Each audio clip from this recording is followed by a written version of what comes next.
about jammers. These are also called as RF jammers.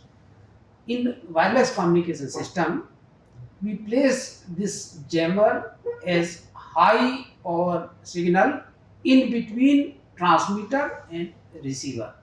So we will discuss something about wireless jammers.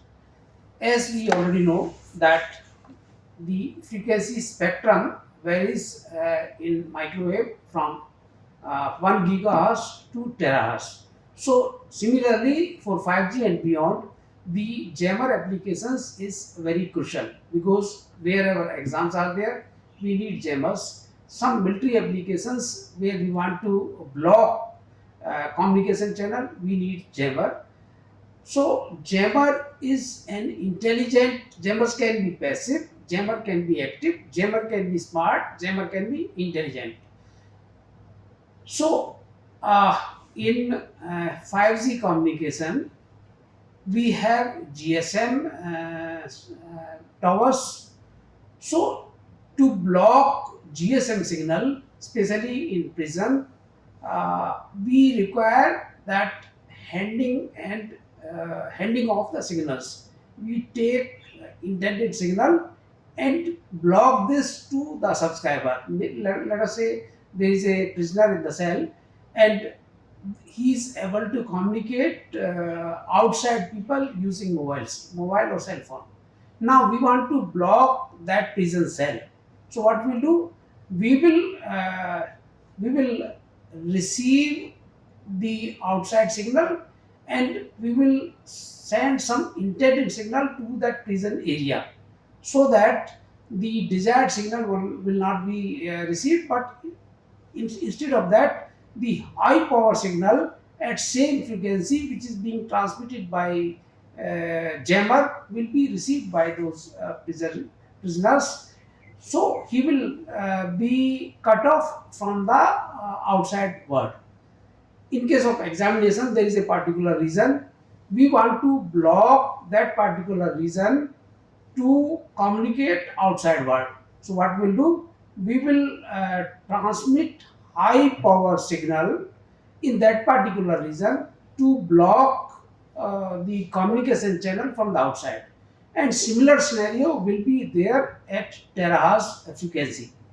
For terahertz frequency, we will use in 6G communication.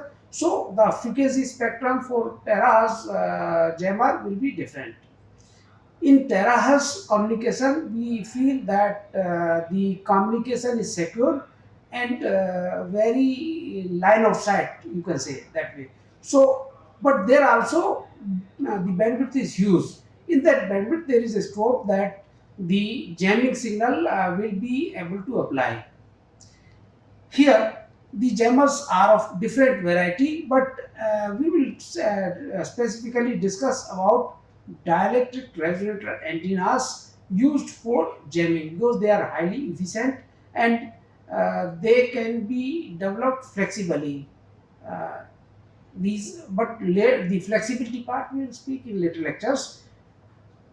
Because DRA is efficient, we can design these jammer antennas as cylindrical DRA as well as rectangular DRA. For cylindrical DRA, we design the jammer for frequency FR. That formulation is FR is equal to C by 2 pi R under root epsilon R under root 1.71 plus 2 R by 2H whole square plus 0.1578 R by 2H whole square. This is the formulation which is being used for CDRA jammer. And if we want to design rectangular DRA jammer, the frequency formulation is FR C upon 2 pi under root epsilon R bracket open under root m pi by a whole square plus 8 pi by b whole square plus p pi by d whole square. So the jammers which are operated at GSM frequency are 900 megahertz, 1800 megahertz, 23 megahertz, and for terahertz frequency which are being used at 5G and beyond are 0.1 terahertz to 10 terahertz. Now the jammer basic parameters are power, signal to noise ratio, and the bandwidth. So to design jammer for intended frequency, we need to work on all these parameters, the signal to noise ratio, and based on those parameters, bandwidth, gain, and signal to noise ratio, we can describe jammer as JSR. In JSR, the efficiency will also come into account. There are various type of jammers like CW jammer, analog jammer, digital jammer, grid, and smart jammer. We can also work on anti-jamming. The anti-jamming can be used for beam steering, the phased array. There are various applications of jammers as well as anti-jammers in warfare techniques.